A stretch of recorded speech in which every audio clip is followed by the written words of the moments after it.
Bienvenue à tous à cette première édition de Planète Facebook.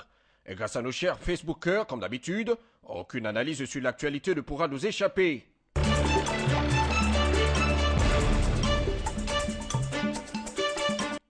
Et commençons cette première édition avec la page Facebook de RFI qui publie en grande une qu'en RDC, la MONUSCO demande une ouverture d'une enquête après la mort de 2 manifestants.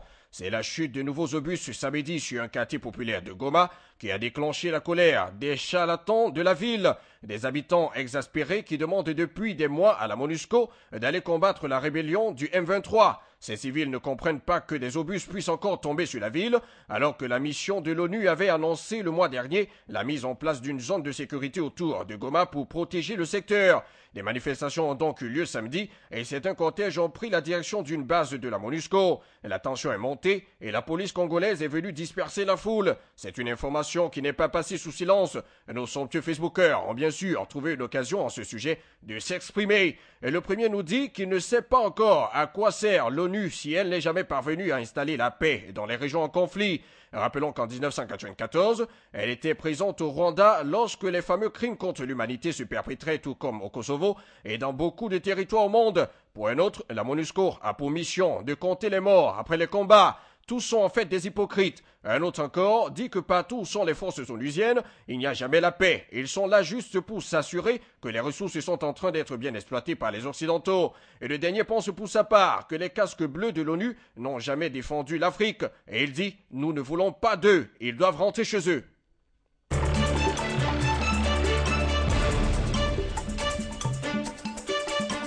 Sur la page Facebook de RFI encore, en Égypte, le procès de Moubarak reprend, celui des frères musulmans ajournés. RFI indique à travers ce titre que la justice égyptienne a ajourné dimanche le procès pour incitation au meurtre des 3 principaux chefs des frères musulmans, la confrérie du président déchu Mohamed Morsi, au moment où reprenait le procès de son prédécesseur Hosni Moubarak pour complicité de meurtre de manifestants en 2011.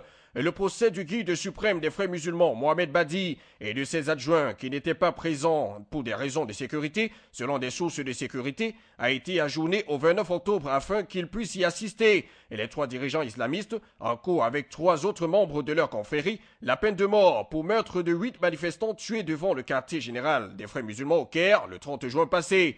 Là aussi, les Facebookers ont eu des choses à dire et le premier demande qu'ils jugent tous les chefs des frères musulmans, mais nous autres frères musulmans, dit-il, ferons tout pour renverser Al-Sisi et sa bande.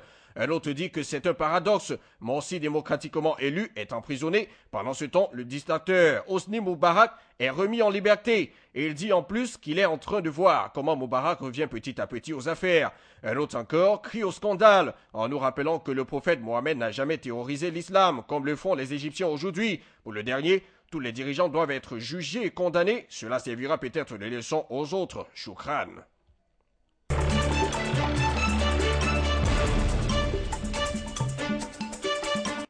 Restons encore sur la page Facebook de RFI pour nous intéresser cette fois-ci à ce qui se passe en Syrie.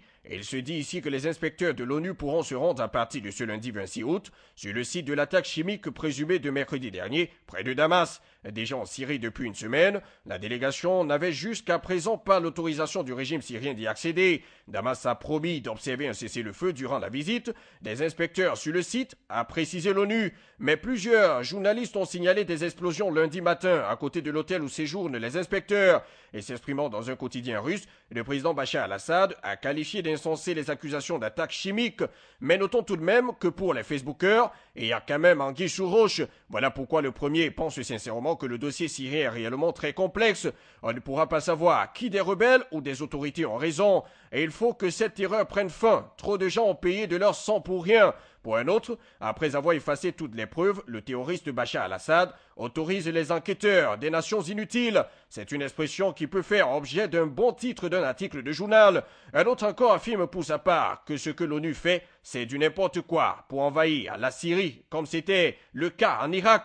Pour le dernier, les dirigeants doivent respecter les lois du pays pour qu'il y ait un peu de paix. Le pouvoir sent toujours mauvais.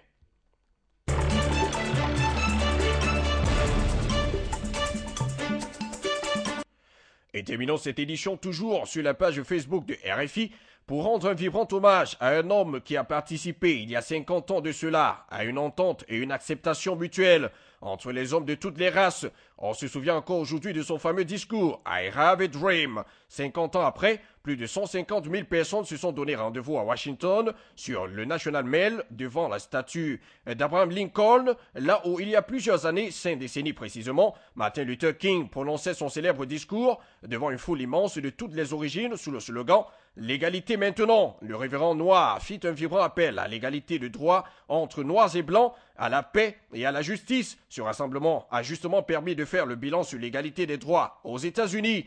Pour le premier Facebooker, 50 ans après le discours, toujours au même point hormis quelques avancées, ce discours devrait être prononcé dans d'autres pays et donc la haine et la discrimination raciale et religieuse devront disparaître automatiquement. Pour un autre, l'égalité des personnes harmonise le rapport dans le monde. La race n'est qu'une simple coloration de la peau. Un autre encore pense que ce discours a été important, vu que maintenant, les États-Unis dépassent la ségrégation raciale, qui était un fléau à gagner à cette époque. Pour finir, le dernier dit que tout homme est doté d'une connaissance, et le rêve est une manifestation de cette connaissance.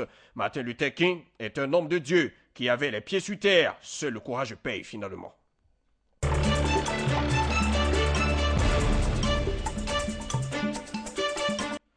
Et c'est tout pour cette première édition de Planète Facebook.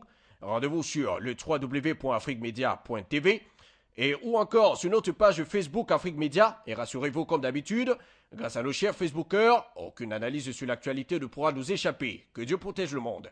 À bientôt sur Planète Facebook.